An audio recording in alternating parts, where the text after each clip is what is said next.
Hi there, my name is Alexandra Hunt. I'm running for Congress in PA3, and I'm going to give you a little tutorial about the field strategy that we have here. First of all, as you may notice, this is not the shape of PA3. That's correct. This is the shape of Philadelphia. And PA3 cuts right along this line here to about there, and then it encompasses all down here to about there. So it's a little... What is that line? Is that a street or? That's Broad Street. And it's pretty good to divide PA2. So over here is PA2, this is PA3. They use Broad Street as a marker. And down here is where it gets a little choppy, but it's pretty much along South Street for in the 5th district, or excuse me, the 5th ward. So what we have found is with our supporters, it's followed a very similar what's the word I'm looking for? Like, not display, but trajectory pattern as Bernie Sanders and his races in Philadelphia. And so the progressives part of Philly are distributed along here, down here, and then across here.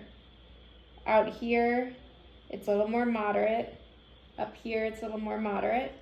And those areas also correspond with lower income housing and families. So what we have found is that actually while these are more reliable progressive voters, we're very well received in those more moderate areas, and it's simply that voters are not being contacted in those areas, and so they're voting, Democrat or getting fed up with the party and switching to Republican. So is the primary driver that they just don't feel heard, or they're previously neglected. haven't been heard?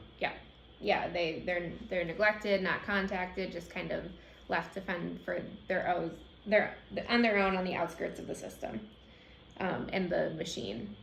So the biggest whereas there is biggest voter turnout is Ward 9, which is Chestnut Hill, Mount Airy, Ward 21, which is Roxborough, Manayunk, and Ward 2, which is down here in South Philly, and Ward 1.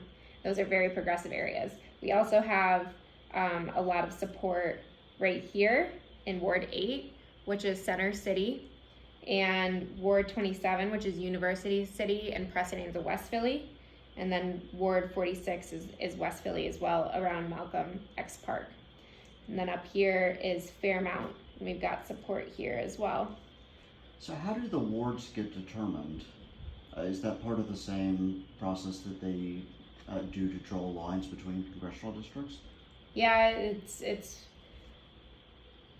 a districting purpose. So what we have is a system that kind of feeds into, it was designed with the purpose of protecting democracy, but instead it's become a very serious aid to the establishment and the machine. And we have committee people who prop up ward leaders, and then the ward leaders prop up the Democratic City Committee, and then the city committee props up the candidates that they want. And in this case, that is my opponent. So what we have been doing is we have been trying to chip away at committee people and galvanize support from them.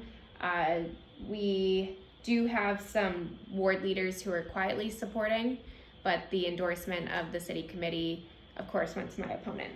And that was never something that we were anticipating winning.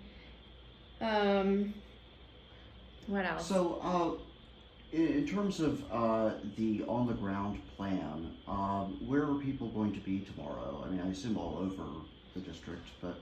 Yeah, we're going to be pretty spread out. We have, in PA3, there are 320 polling locations, and so we don't have a machine to staff 320 polling locations, but we have strategically picked out 103 that get the majority of voter turnout, and so we will be at those polling locations. And then during lulls, we'll be doing what's known as the knock and drag, which is you go run out, you get from the ward leaders or the election judges, the voters who have not turned out yet, and you go knock on their door and you drag them to the polls. So that will be happening as well in various wards. Great. And so any messages about who they should vote for tomorrow, starting at 7 a.m.? Starting at 7 a.m., vote for Alexandra Hunt, number 10 on the ballot. Press that button, and let's win this for the people of Philadelphia. I have actually one question. So we've had many people support the 48-hour Hunt Wins Fund. Now that actually has gone directly to the knock and drag campaign strategy. Yep. How do people continue to support that effort? Would that be helpful? Like even just 24 hours out? Oh yeah, absolutely. What it's going to is our election day is a very big operation. It's a very expensive operation. And the only way that we are able to even cover the amount of polling locations that we are is because we are paying our workers and we're paying them a fair wage because some of them are taking off from work, some of them are unemployed. And so we are making sure that they have lunch, they have dinner, and water and snacks and masks and hand sanitizer and all the things to, you know, have a good day and make sure it's a good experience to fight for democracy. And so that's what the funds are going towards, is our workers.